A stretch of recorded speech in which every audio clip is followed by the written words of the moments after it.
నిజమైన జర్నలిస్టులను కాపాడుకుంటాం, ప్రజల కోసం పనిచేసే వాళ్ళని అన్ని విధాల సహకారం. CM Revanth Reddy accreditation health కార్డులు ఇస్తాం. ఇందుకు మీడియా అకాడమీ కొత్త గైడ్ లైన్స్ రూపొందించాలి. కొన్ని పార్టీ పత్రికల్లో జర్నలిస్టులు యజమానుల కోసమే పనిచేస్తున్నారు. భాషా విషయంలో సీఎం హోదాను కూడా అవమానిస్తున్నారు. ఆ ట్యూబ్ ఈ ట్యూబ్ అంటూ ఇష్టం ఉన్నట్లు చేస్తున్నారని వ్యాఖ్య. జేఎన్జే హౌసింగ్ సొసైటీకి పేట్ బషీరాబాద్లోని 38 ఎకరాల భూమి అప్పగింత, మిగతా అర్హులైన జర్నలిస్టులకు ఫ్యూచర్ సిటీలో ఇండ్ల జాగాలు ఇస్తామని హామీ ఇచ్చారు. అయితే నిన్న ఎవరైతే హైదరాబాద్ రవీంద్ర భారత్లో జేఎన్జే హౌసింగ్ సొసైటీకి 38 ఎకరాల భూమి పత్రాలు అందజేస్తున్న సీఎం రేవంత్, మంత్రులు పొంగులేటి, పొన్నం, ఫోటోలో మేయర్ విజయలక్ష్మి, ఎంపీలు Chamala Kiran Kumar Reddy, Anil Kumar Yadav, media academy chairman Srinivas Reddy, సలహాదారు వేవ్ నరేందర్ తదితరులు ఉన్నారు ఇక్కడ. ఇక విషయం ఏంటంటే మొన్న 2000 కేసీఆర్ అధికారంలో ఉన్నంతసేపు వీళ్ళంతా కేసీఆర్ దిక్కే ఉండే. వాస్తవానికి ఈ కాంగ్రెస్ పార్టీ వైపు నిలబడ్డది యూట్యూబర్లే. కాంగ్రెస్ పార్టీ వైపు నిలబడ్డది యూట్యూబర్లే. ఇప్పుడంటే కేటీ రామారావు ఒక ఫేక్ యూట్యూబులు తయారు చేసి ముఖ్యమంత్రి గారు అన్నది ఆ ఫేక్ గాలనే అన్నాడు. అంటే కొండారెడ్డి పెళ్లికి వెళ్ళేసి అంటే వాళ్ళది నిజంగా చెప్తున్నా వాళ్ళని ఎంత మంచిగా దొరికియొచ్చు, ఎంత మంచిగా పట్టియొచ్చు అంటే చాలా అద్భుతంగా మన దగ్గర మనకు వాళ్ళు లేరు కాబట్టి మీకు అర్థమైతలేదు. కానీ విషయం ఏంటంటే ఆయల కాంగ్రెస్ పార్టీ గెలుపుకు కారణమైంది యూట్యూబర్లు, సోషల్ మీడియానే. మెయిన్ స్ట్రీమ్ మీడియానా, సోషల్ మీడియానా? ఒకసారి పోల్ పెట్టుకొని దాన్ని కూడా చూసుకుందాం. 89% మంది బీసీలకు అర్థమవుతుందన్నా మీరు చెప్పేదని చెప్తా ఉన్నారు. Thank you so much. ఇక అలాగే ఒక్కసారి ఈ పోల్లో కూడా పాల్గొనండి.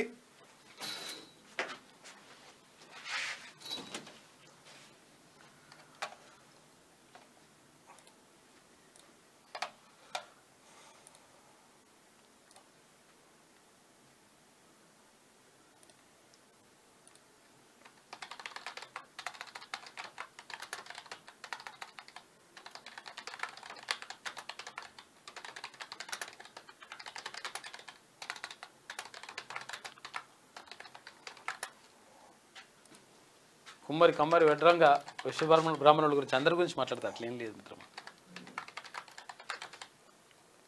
రైట్, ఇక్కడ 2 ఆప్షన్స్ 100% చెప్తా ఉన్నా. తీన్మార్ మల్లన్న రెక్కల కష్టమే కాంగ్రెస్ పార్టీ అధికారంలోకి వచ్చింది. ఇది ఎవరు అవునన్నా కాదన్నా.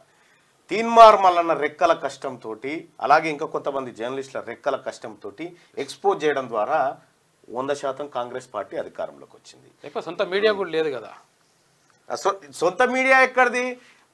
ఒకప్పుడు TV9 చెప్తామని భయపెట్టినటువంటి వాళ్ళు క్యూ న్యూస్ కు చెప్పుకుంటామని భయపెట్టారు. క్యూ న్యూస్ మీద ఎన్ని దాడులు, ఎన్ని కుట్రలు, ఎన్ని కేసులు, ఎన్ని నిర్బంధాలు, ఎంత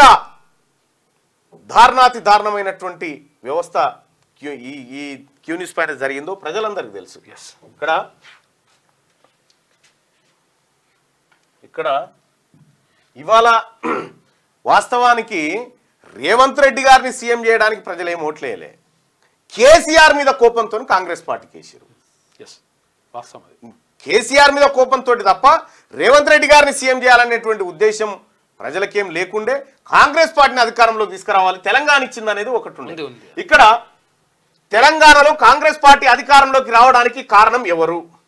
ఇప్పుడు ఈ ప్రధాన మీడియా ఇవాళ అందుకుంటా ఉన్నారు కదా, వీళ్ళంతా ప్రధాన మీడియా. అప్పుడు ప్రధాన మీడియా వీళ్ళెవరు కూడా కాంగ్రెస్ పార్టీతో లేరు. అప్పుడు ఎవరు కూడా కేసీఆర్ తోనే ఉన్నారు. వాళ్ళు జవహర్ లాల్ నెహ్రూ జర్నలిస్ట్ ఏదైతే హౌసింగ్ సొసైటీ ఉంది కదా, దాంట్లో ఉన్న వాళ్ళందరూ ఇప్పుడు బీఆర్ఎస్ చేసిన వాళ్ళంతా. ఎవరైతే ఇప్పుడు తెలంగాణలో కాంగ్రెస్ పార్టీ అధికారంలోకి రావడానికి కారణం ఎవరు? ప్రధాన మీడియా అంటే ఈ పేపర్లు, టీవీ ఛానళ్లు. సోషల్ మీడియా అంటే యూట్యూబ్, ఫేస్బుక్, వాట్సాప్, ట్విట్టర్. వాళ్ళ ప్రధాన మీడియా అంటే ఇప్పుడు పేపర్లు ఇప్పుడు అది ఉన్నాయి కదా, పెద్ద ఛానల్ అండి అనుకుంటున్నాగా. తెలంగాణ రాష్ట్రంలో కేసీఆర్ ను గద్దె దించడంలో, కేసీఆర్ రాజ్యాన్ని కూల్చడంలో తీన్మార్ మల్లన్న పాత్ర చాలా పెద్దది. చాలా అంటే చాలా పెద్దది. అంటే కొంతమంది ఏమనుకున్నారంటే తీన్మార్ మల్లన్న రాజ్యాన్ని కూల్చేటరకు అవసరం వస్తాడు, అంతవరకే వాడాలి తప్ప రాజకీయంగా ఇతన్ని తీసుకురావద్దని అనేకమైన కుట్రలు చేసిరు. అనేకమైన కుట్రలు. మీరేమనుకుంటున్నారు? మీరు ఎన్ని కుట్రలు చేసినా ఎన్ని కుతంత్రాలు చేసినా పక్కనే ఉండి ఓడగొట్టాలని ప్రయత్నం చేసినా నేను అభిమన్యుల్లాగానే బయటపడ్డా. వచ్చిన ఎమ్మెల్సీగా గెలిచిన మీ అందరికి తెలుసు, మీ అందరి అంతరాత్మకు తెలుసు ఎవరెవరు ఓడించాలనుకున్నారు. అయినా కూడా వచ్చి నిలబడి ఏ జాతుల కోసం అయితే నేను 7 ఏళ్ల కింద పాట రాసినో ఆ జాతుల ప్రయోజనం కోసం ఇలా మాట్లాడుతూ ఉన్నా. ఇక్కడ తెలంగాణలో కాంగ్రెస్ పార్టీ అధికారంలోకి రావడానికి కారణం ఎవరంటే ఇప్పుడున్నటువంటి కేటీ రామారావు సోషల్ మీడియా ఏది యూట్యూబ్ ఛానల్ అప్పుడు లేకుంటే నికార్సైన యూట్యూబ్ ఛానల్, నికార్సైన ఛానల్ గా క్యూ న్యూస్, మన తొలి వెలుగు, కాలోజీ ఇట్లా నికార్సైనటువంటి ఛానల్స్ ఉండే, వాటి వల్ల సాధ్యమైంది. ఇలా తీన్మార్ మల్లన్న ఏం చేయకపోయినుంటే, రఘు ఏం చేయకపోయినుంటే మా మీద 70 కేసులు పెట్టి రఘును అరెస్ట్ చేసి కిడ్నాపులు చేసి నిర్బంధాలు మీలో ఒక్కరినన్నా చేసిర్రా? ఒక్కరినన్నా ఈడ పత్రాలు అందుకుంటున్న వాళ్ళ దాంట్లో ఎవరన్నా ఒకరు పోయిర్రా? చిన్న కేసు అన్న అయిందా వాళ్ళ మీద? ఒక్క వార్త కనీసం మేము కాంగ్రెస్ పార్టీ పక్షాన గొంతెత్తి రాహుల్ గాంధీ గారు ప్రధానమంత్రి కావాలని గొంతెత్తితే మమ్మల్ని అరెస్ట్ చేస్తే కనీసం మీరు మీ స్పందన తెలియజేయలేదు. చాలా మంది మీరు చెప్తారు ఇవాళ ఆంధ్రజ్యోతి పేపర్ ఎప్పుడు సపోర్ట్ చేసింది కాంగ్రెస్ పార్టీకి? ఎప్పుడు సపోర్ట్ చేసింది? తీరా ఎలక్షన్ టైం. కానీ ఈ 10 ఏళ్ల కాలం పాటు కేసీఆర్ మోసాలు నరుక్కుంటూ మొత్తం పొట్ల మిట్టినట్టు ఇప్పి చెప్పుకుంటూ స్కాములు కుంభకోణాలు అన్ని బయట పెట్టిన తర్వాత ముద్ద తయారైనాక వచ్చిర్రు వీళ్ళంతా. నేను కొట్లాడే నాటికి తీన్మార్ మల్లన్న యుద్ధం కేసీఆర్తో లడాయి పెట్టుకునే నాటికి రేవంత్ రెడ్డి గారు తెలుగుదేశం పార్టీలే ఉండే. మాట్లాడలేని పరిస్థితి ఉండే, ప్రతిపక్షాలు మాట్లాడలే. రైట్. తెలంగాణలో కాంగ్రెస్ పార్టీ అధికారంలోకి రావడానికి కారణం ఎవరు? Social media. 183% అని చెప్తా ఉన్నారు. సోషల్ మీడియా ప్రధాన కారణం కాంగ్రెస్ పార్టీ ఇప్పుడున్నటువంటి కేటీ రామారావు ఫేక్ ఛానల్ కాదు, ఫేక్ ఏది యూట్యూబ్ ఛానల్ కాదు. వాటిని ఎదుర్కొనే సత్తా మీకు అర్థం కాక మీరు చెప్తలేరు. కానీ 182% మంది ఇగో ఇది సోషల్ మీడియా ద్వారా కాంగ్రెస్ పార్టీ ప్రభుత్వం ఏర్పడ్డదని చెప్తా ఉన్నారు. ఇక ముఖ్యమంత్రి గారేమో ఇక్కడ యూట్యూబర్లు బీట్యూబర్లు అని చెప్పి మాట్లాడుతున్నారు. ఈయన మాట్లాడినటువంటి అర్థం వాళ్ళని కావచ్చు. కేటీ రామారావు ఫేక్ ఏది మన కేడీ మీడియా ఉందిగా దాన్ని ఉచ్చరించవచ్చు. క్లారిటీ ఇవ్వాల్సిందే.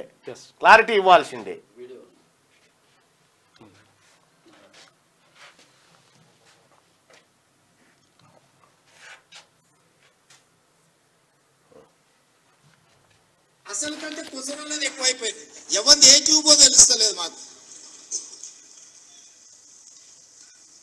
ఇక ట్యూబ్ లో ఎక్కడికంటే అక్కడికి వెళ్ళిపోయి ఏది పడితే అది మాట్లాడితే అక్కడ ఉన్న ప్రజలు ఏమన్నా అంటే చూసిరా జర్నలిస్టుల మీద దాడి అని.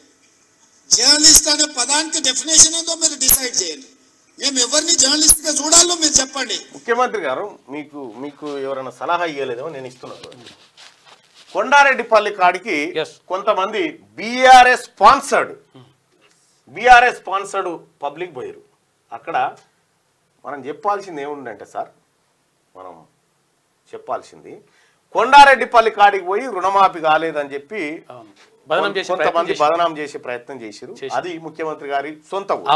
అయితే కొండారెడ్డిపల్లి కాడ జర్నలిస్టుల పైన దాడని ఎట్లా చెప్తా ఉన్నారు? జర్నలిస్టులు ఎందుకు అవుతారు? వాళ్ళు జర్నలిస్టులు ఎందుకు అవుతారు? మొన్నటిదాకా టీ న్యూస్ లో పనిచేసినటువంటి అమ్మాయి పేరేందో సరితనో ఏదో ఉంది, ఆమె జీతం ఇచ్చేది కేటీ రామారావేనా? వీళ్ళ దగ్గర ఉన్న ఛానల్ అన్ని ఇవన్నీ ఎవరి ఛానళ్ళు? కేటీ రామారావు బినామీలు డబ్బులు పెడుతున్న ఛానల్లేనా? టిఆర్ఎస్ వర్సెస్ కాంగ్రెస్ కార్యకర్తల మధ్యలో అక్కడ అంతే. జర్నలిస్టులు కాంగ్రెస్ కార్యకర్తలు కాదు, బీఆర్ఎస్ కార్యకర్తలు కాంగ్రెస్ కార్యకర్తల మధ్య గొడవ. అది మీరు ఇది చెప్పుకోలేకపోయారు. ఆడ జరిగింది ఏంది? వాళ్ళను నువ్వు లేని గుర్తింపునిచ్చి వాళ్ళకి కొండారెడ్డిపల్లిలో బీఆర్ఎస్ కార్యకర్తలకు తర్వాత కాంగ్రెస్ పార్టీ కార్యకర్తల మధ్య గొడవ జరిగింది. అది లెక్క. ఇది లెక్క. చెప్పాల్సింది అట్లా చెప్పాలి. చెప్పాల్సింది అట్లా చెప్పాలి. అట్లా చెప్తే నడుస్తుంది.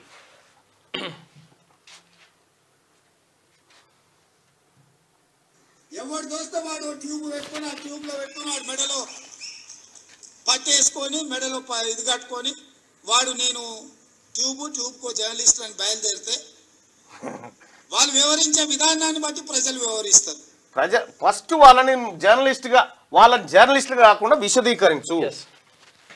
ఫస్ట్ ఎప్పుడైనా కొట్లాటకు దిగాలన్నప్పుడు శత్రువు ఎవడో గీత గీసుకోవాలి. ఫస్ట్ కొట్లాటకు దిగేటప్పుడు మన శత్రువు ఎవడో గీత గీసుకుంటే ఆ గీత అవతలాడు గీత ఇవతల మనం ఉంటే కొట్లాట నడుస్తుంది. ఇంట్లో తిరుగుతా ఉంటే ఇంట్లో ఎవడో కన్ఫ్యూజన్ ఉంటుంది మరి. రైట్.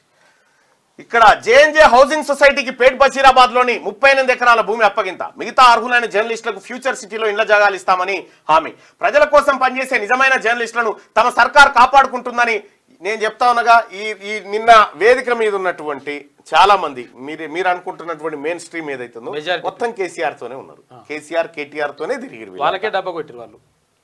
కేసీఆర్ కేటీఆర్ తోనే తిరిగిరు. వాళ్ళకే మనం ఇండ్లు ఇచ్చినాం. ఈ కాంగ్రెస్ పార్టీ అధికారంలోకి రావాలి అని చెప్పి తోసిన కాడికి సోషల్ మీడియాని ఎంట పెట్టుకొని తిరిగినటువంటి వాడు ఇలా బేవకూఫ్ అయిపోయాడు. అంటే ఆడ కొంతమంది మాత్రమే అని చెప్పినట్టే బాగుండేది. ఆ మాట మీరు చెప్పలే. సో కాకపోతే ఏంటంటే కేసీఆర్ కూడా ఇంతే లైట్ గా తీసుకుండు. అవ్వాలి ఎంతనే వాడు ఓ సోషల్ మీడియాలో లంగా మీడియాలో పెట్టి ఇట్లా అన్నాడని అన్నాడు. కథం అయిపోయింది. ఇదే మాట అన్నాడు. మీరు చూడండి. రైట్ గా అన్ని విధాల సహాయ సహకారాలు అందిస్తుందని సీఎం రేవంత్ రెడ్డి చెప్పారు. నిజమైన జర్నలిస్టుల గౌరవానికి భంగం కలిగి నిజమైన జర్నలిస్టులు ఉన్నారు, లేరని కాదు, ఉన్నారు. కొంతమంది నికార్సైన జర్నలిస్టులు ఉన్నారు.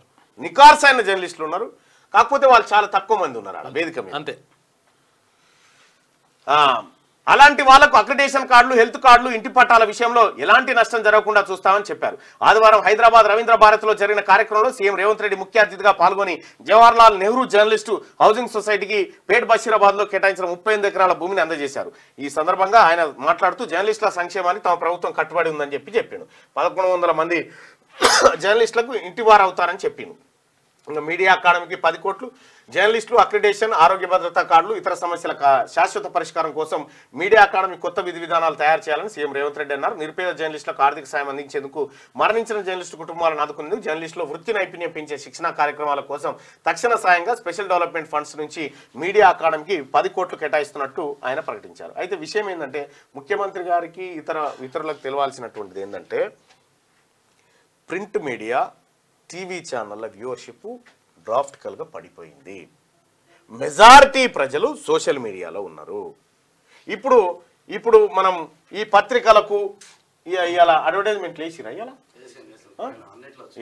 ఈ అడ్వర్టైజ్మెంట్లు ఉన్నాయి కదా, ఈ వేస్ట్ ఈ అడ్వర్టైజ్మెంట్లని. ఈ పత్రికలలో వచ్చేటువంటి అడ్వర్టైజ్మెంట్లు ఎవరు చూస్తలేడు. మీరు మీ పాలసీ మార్చి డిజిటల్ పాలసీ తీసుకురండి. డిజిటల్ పాలసీ తీసుకొచ్చి డిజిటల్ పాలసీలో వెబ్సైట్లు, ఆ తర్వాత యూట్యూబ్ ఛానళ్ళు, లేకపోతే ఇంకా ఆన్లైన్ మీడియా, ఇటువైపు మీరేమైనా ఏమి లేవు, తాత్కాలికంగా వాటిని కాపాడమే. ఎండి శంషతో నీళ్లు పోసే కార్యక్రమం ఇది పత్రికలకు గంతే. ఇప్పుడు పత్రికలను ఎవరైనా చదువుతున్నా అనుకుంటున్నావా? ఎవరు చదివేటోడు అడుగుదాం. పత్రికలను ఎవరైనా చదువుతున్నారన్నా అంటే నేనంటే అందులో ఉన్న వార్తలు వినిపిస్తున్నా కానీ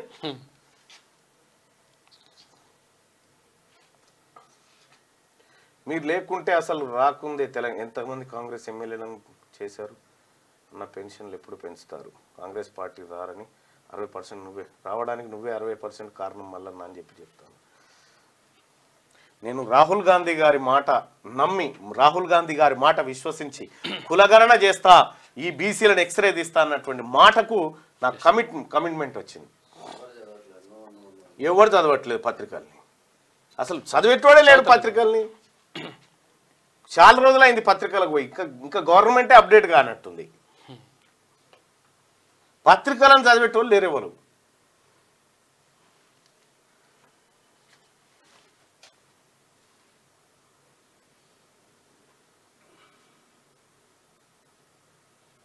పత్రికలను చదివేటోళ్ళే లేరు. తెలంగాణ రాష్ట్రంలో ఇప్పుడు ఒక చాలా మంది కూడా పెడతా ఉన్నారు. తెలంగాణ రాష్ట్రంలో కాంగ్రెస్ పార్టీ అధికారంలోకి రావడానికి కారకులు ఎవరని పెట్టుకుందాం సింపుల్గా.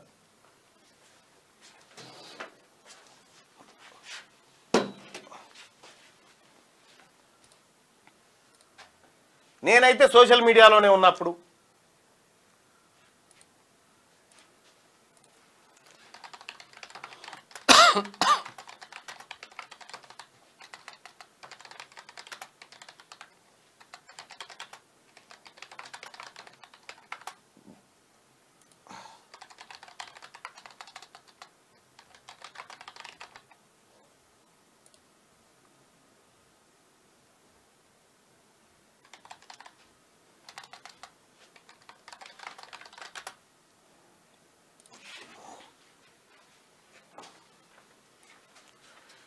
ఇక్కడ అప్పటికి పిసిసి చీఫ్గా రేవంత్ రెడ్డి గారు ఉన్నారు కాబట్టి తెలంగాణలో కాంగ్రెస్ పార్టీ అధికారంలోకి రావడానికి కారణం ఎవరు? తీన్మార్ మల్లన్న, రేవంత్ రెడ్డి?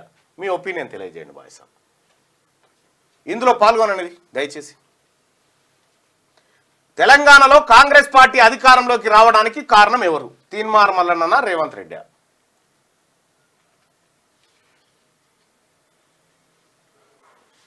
నేను మొదలు పెట్టినాడు, నేను దండానికి పత్రికలు కట్టి గొంతు చించుకున్న నాడు అసలు ప్రతిపక్షమే లేదు రాష్ట్రంలో. ఎక్కడోళ్ళు అక్కడ నిద్రపోయి ఉన్నారు. నా మీద మొదటి కేసు అయిన నాడికి వీళ్ళు ఎవరు కూడా యాక్షన్ ప్లాన్లు లేరు. ఇంకా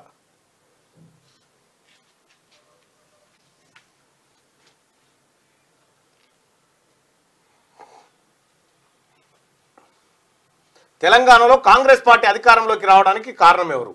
దాదాపు 1100 మంది, 171% మంది తీన్మార్ మల్లన్న కారణం అని చెప్పి చెప్తా ఉన్నారు. 171% మంది తెలంగాణలో కాంగ్రెస్ పార్టీ అధికారంలోకి రావడానికి కారణం ఎవరంటే తీన్మార్ మల్లన్న అని చెప్పి 171% మంది చెప్తా ఉన్నారు. ఎస్, రఘు, కాలోజీ, సీను, మేమందరం పాత్రదారులమే.